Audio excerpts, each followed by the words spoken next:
إن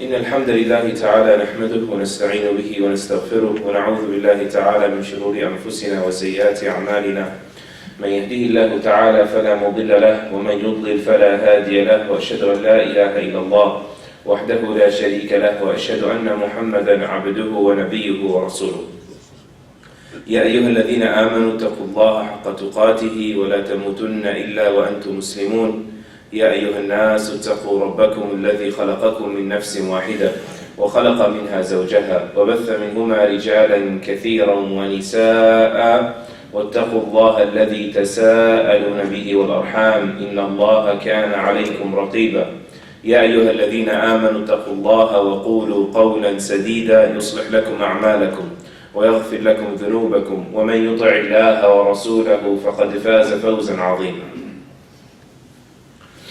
We begin in the name of Allah. All praise and glory be to Allah, Lord of the worlds. We thank Him and we seek His help and His guidance and His pleasure and His forgiveness. And we ask Allah to protect us from the evil whispers within us and the evil consequences of our misdeeds. For whomever Allah guides, no one can lead astray, and whomever Allah leaves without guidance, none can guide that person. And we testify that no one is worthy of our worship but Allah, alone without any partners, the true Supreme King. And that the Prophet Mohammad sallallahu alayhi wa alihi wa sallam was in truth His Prophet and His servant and His messenger. O people of Iman, have the taqwa of Allah, remain conscious and obedient to Allah in the manner that He deserves, and do not die except in a state of complete and total surrender to Allah, a state of Islam. To begin, one of the many merits of Islam is that it ensures dignity for a human being in their behavior. It helps a person become contained, calm and collected, dignified and composed, regardless of what external circumstances may provoke them or push to manipulate them. If a person is trying to observe Islam correctly, they will find it easier than others to not have high blood pressure and be totally disgruntled, totally angered because the weather ruined their basketball day with their friends. As I heard one elderly man, I estimate he was in the 65 or 70 years old, never forget that he was running up the court and the thunder began. This was the one day him and his guys get together. And so he looked up at the sky, wal-'iyadhu billah, this was not a Muslim. And he said, we had a deal. Angrily shouting out on Allah subhanahu wa ta'ala. You would not be that person that a good friend of mine who used to work in the Apple store says about, that when the iPhone 6 came out, we had her phone, the girl that waited online for 2-3 hours, but she had insisted that it be the pink one, and we weren't going to have that for 2-3 more days. She turned ablaze, she went on fire. She had a temper tantrum as if she was a child. She went from anger to tears to crying, and she leaves the store. Islam dignifies a person above such behavior. It dignifies a person above the behavior of a person who said to me, I don't care, I will refuse, wal-'iyadhu billah, to go to paradise if my wife is inside. I don't care if this problem sends me to the fire, wal-'iyadhu billah. Causes a person to move not just from adulthood to childhood, but from sanity to insanity, from belief to disbelief, uncontrollable anger. Our deen came to help a person move beyond that weakness, becoming a victim of their own anger. So in Bukhari and Muslim, Sulaiman ibn Zurd radiyallahu ta'ala anhu says, استب رجلان عند النبي صلى الله عليه وسلم ونحن عنده جلوس وأحدهما يسب الآخر واشتد غضبه وقد احمر وجهه. Two men got into a fight, an argument in front of the Prophet ﷺ while we were there. And one of them kept just cursing and offending the other. And he was in a fit of rage, to the point that he became so angry, his face became red, we could all see. This man was losing it. He lost his lid, as they say. فقال النبي صلى الله عليه وسلم إني لأعلم كلمة لو قالها لذهب عنه ما يجد. The Prophet ﷺ said, I know a statement that if he were to say it, all that he finds inside of himself, that fury inside of himself, would just vanish, would disappear. أعوذ بالله من الشيطان الرجيم. He said, that's a statement he would have to say. I seek refuge, protection with Allah from shaitan the accursed. فسمع بعض الصحابة قيل أنه معاذ بن جبل رضي الله عنه كلام النبي صلى الله عليه وسلم فذهب إليه فأخبره بذلك. One of the Sahaba heard the Messenger صلى الله عليه وسلم say this. Some say it was Mu'adh رضي الله عنه. So he went to the man and informed him. The Messenger صلى الله عليه وسلم said this. And then he said to him, تعوذ بالله من الشيطان. Seek refuge with Allah from shaitan. فقال له الرجل. And so the man retorted back to him. He snapped back at him, أترى بي بأسا أمجنون أنا اذهب. You think there's something's wrong with me? Am I crazy? Shaitan has possessed me, meaning you think I'm possessed by a demon? Get out of here. Get away from me. Leave. And this hadith, of course, is filled with lessons and guiding principles. Some of them being obviously that a person must be very careful about their timing when they give advice in general. And also of the lessons of this hadith is how to deal with angry people in particular. But where I want to start with in talking about anger management, controlling our anger, all of us, and how Islam enabled us to do that and showed us the roadmap out of this dark sphere of anger that consumes so many people, that the Prophet ﷺ alluded to the fact that anger is from shaitan.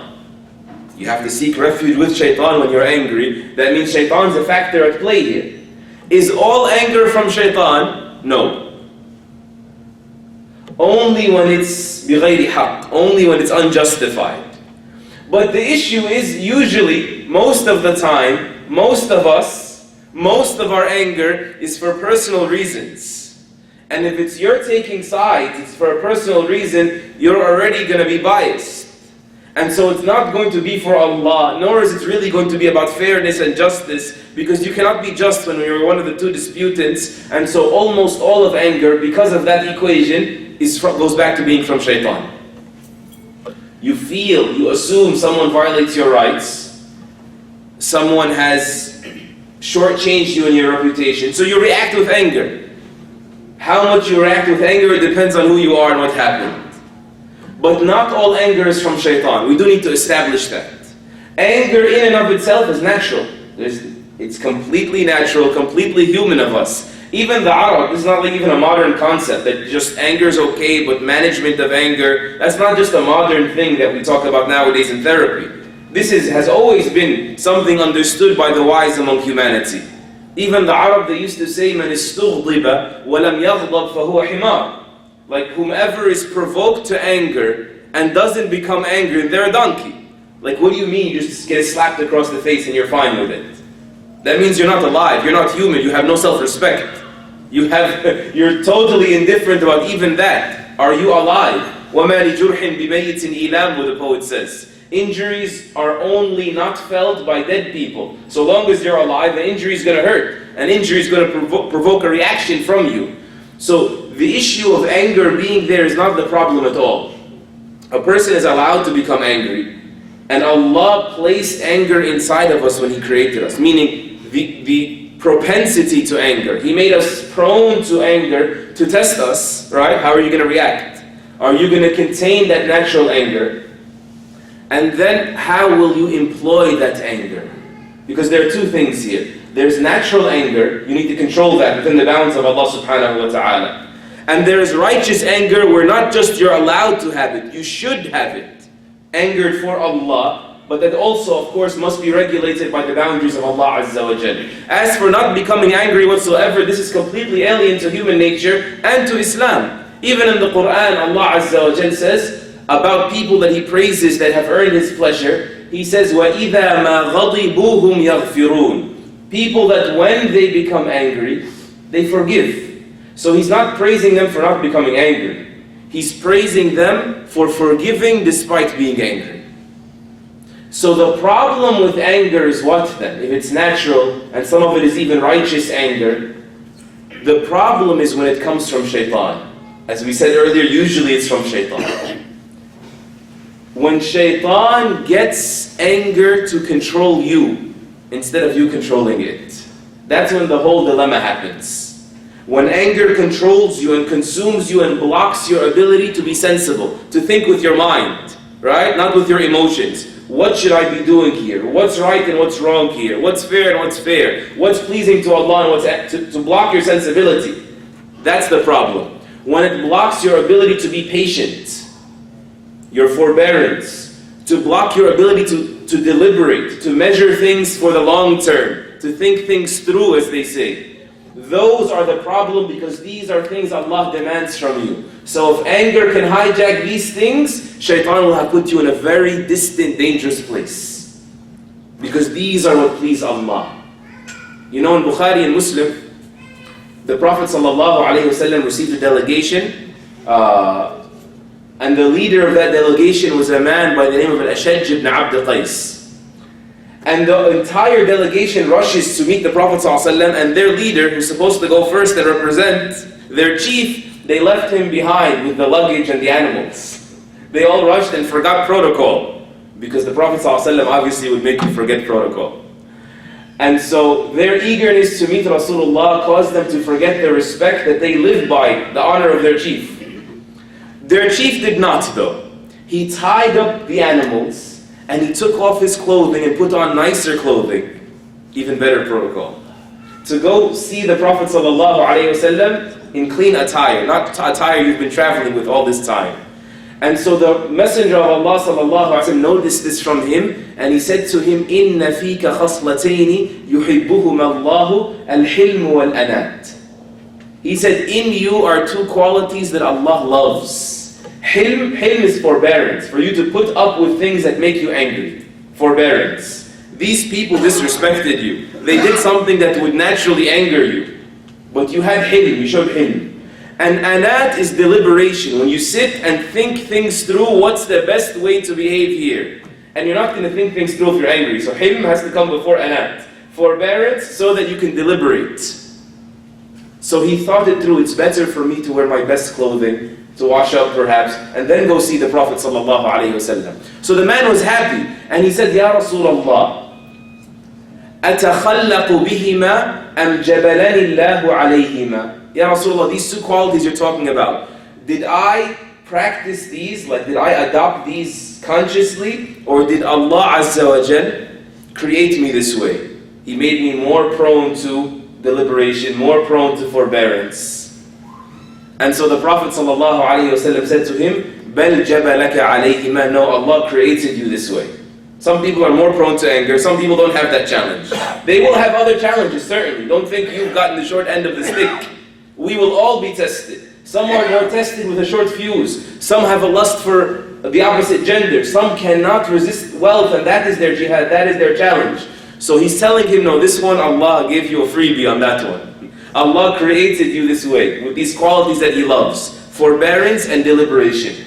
And so he said, Alhamdulillah alladhi jabalani ala khullatayni yuhibbuhuma Allah wa rasuluhu. He said, Alhamdulillah that Allah gave me two qualities that He and His Messenger love.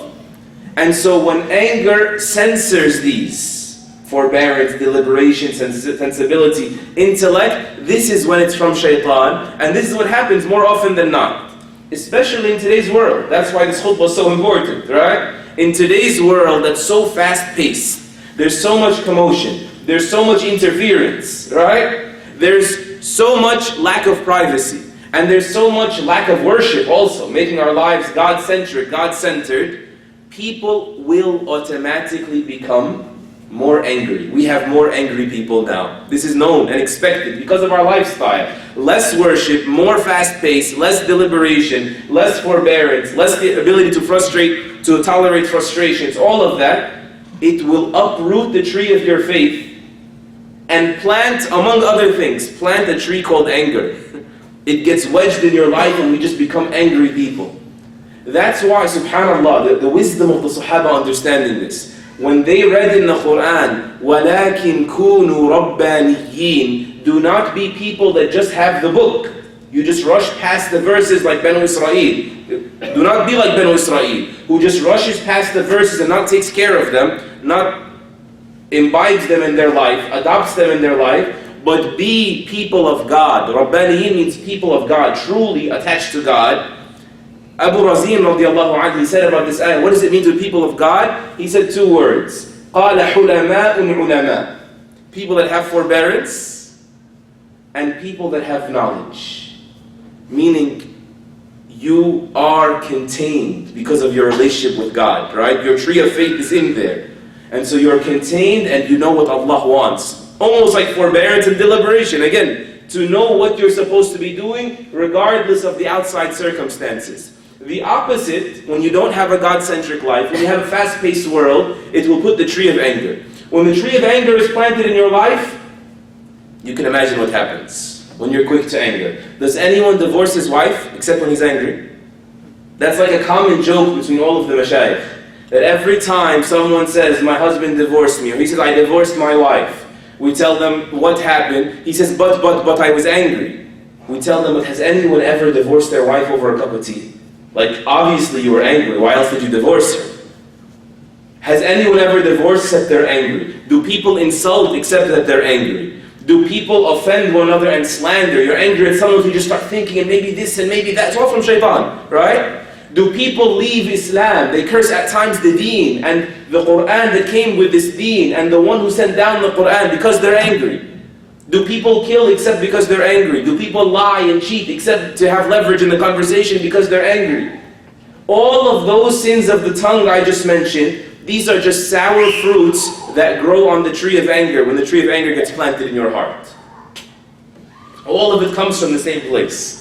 And that's why our Prophet ﷺ called our attention to this. He said, hey, catch it. He says to us in the Hadith ibn Abbas, narrated by Bukhari in Adab al-Mufrad, إِذَا غَضِبَ أَحَدُكُمْ فَلْيَسْكُتْ. When one of you is angry, keep silent. Because once anger gets settled, that's when all those sour fruits come out. You start using your tongue in all these ways that are so destructive, so dangerous. So when you're angry, be silent, he said. And by the way, of course, if you're obligated in Islam to be silent when you're angry, so it doesn't escalate, you're definitely not allowed to hit someone, not even your children, when you're angry. Because if you hit because you're angry, you will not stop hitting until you feel avenged, or until you've done something so damaging that it brings you back to your senses. And so hitting is not allowed to quench your rage in Islam. Hitting is allowed as a last resort in moderation to discipline, not to avenge yourself. And if you cannot control what you're going to say, and words are so light and the tongue is so easy to move, that boneless muscle as they say, you can't use it when you're angry, then you definitely cannot use your hands. And so this is why he ﷺ tied between the tongue and the anger itself. Because once that tree is planted, ugly, sour, poisonous fruits continue being spewed out as a result. أقول قولي هذا وأستغفر الله العظيم لي ولكم.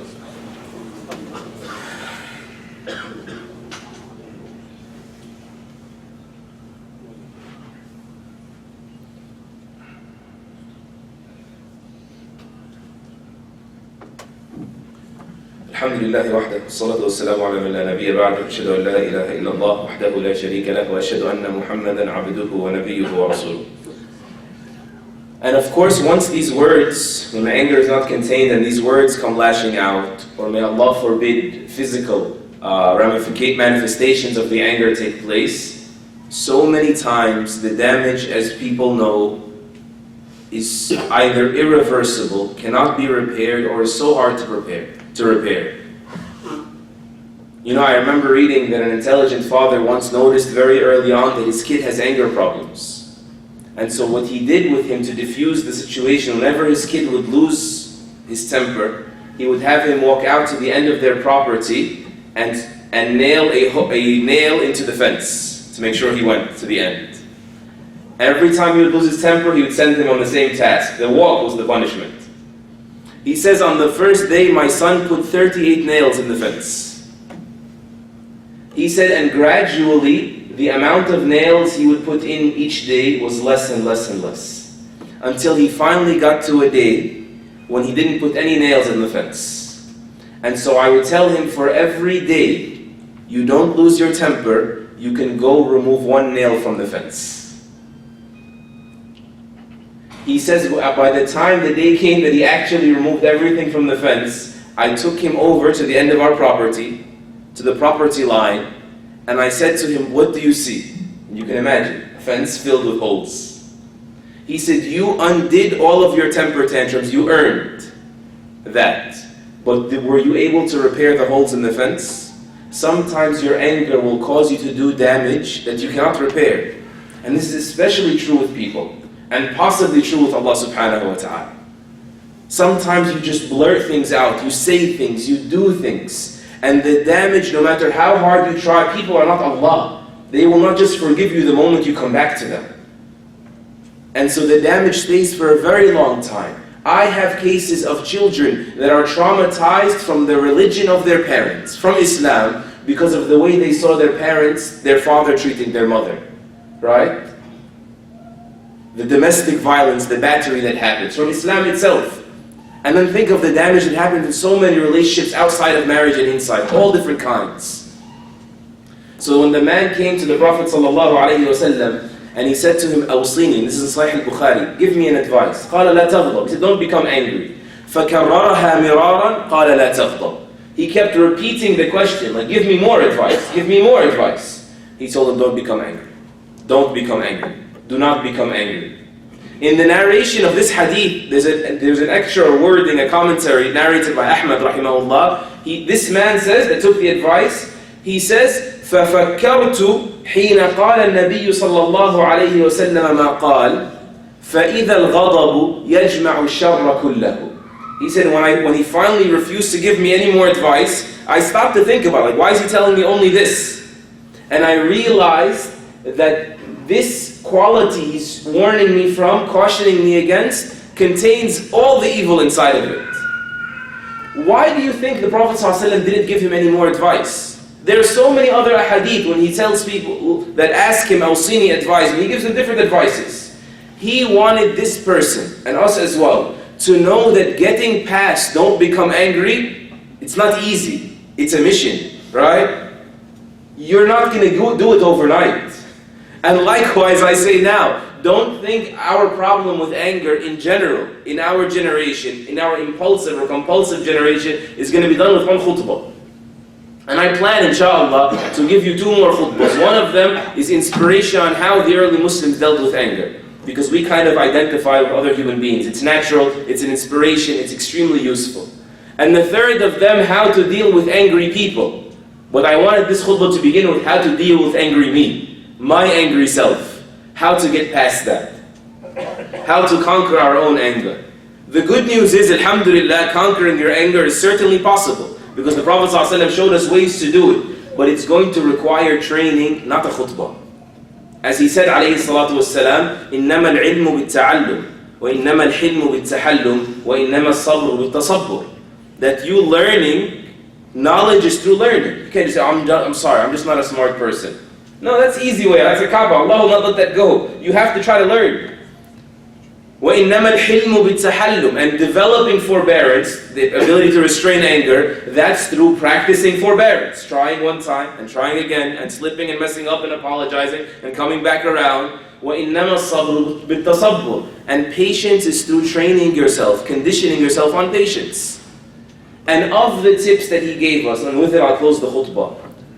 Of the tips he gave us, alayhi salatu wassalam, to get past, to help us in this course, in this training course, to get past our anger and all the damage it causes for our dunya and our deen. Number 1, al-isti'adah, like we said. To seek refuge with Allah from shaitan al-rajim, from the accursed shaitan.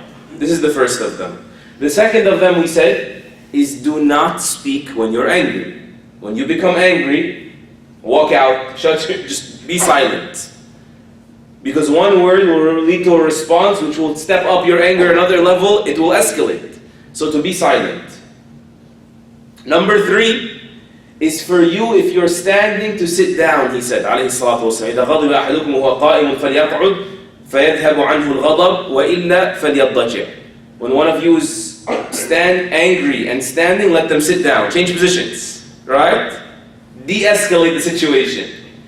And this will do away with your anger, he said. And if it doesn't, lay down. One time they saw Abu Dharr radiallahu anhu, who was known to have intense emotions.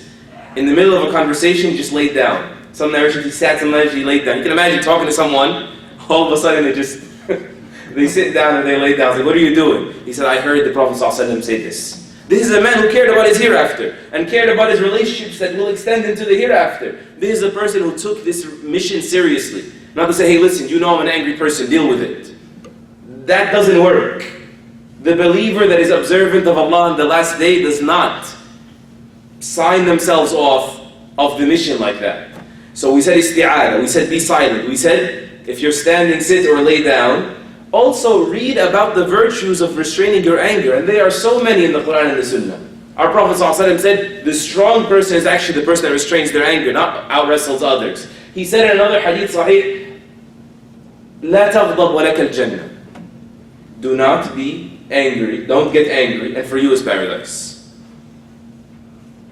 For a person that once again instates Allah in his life, that means something. You know, if you were angry and about to do something and someone stuck a gun to your head, you'd back off. You'd calm down, say, okay. Alright, don't arrest me, don't shoot me, don't this, right? The believer should have the offer of Jannah to be one of those light bulbs for him. Okay, definitely worth it. Fine, I'll take the hit. I'll swallow that sour pill. I'll do it.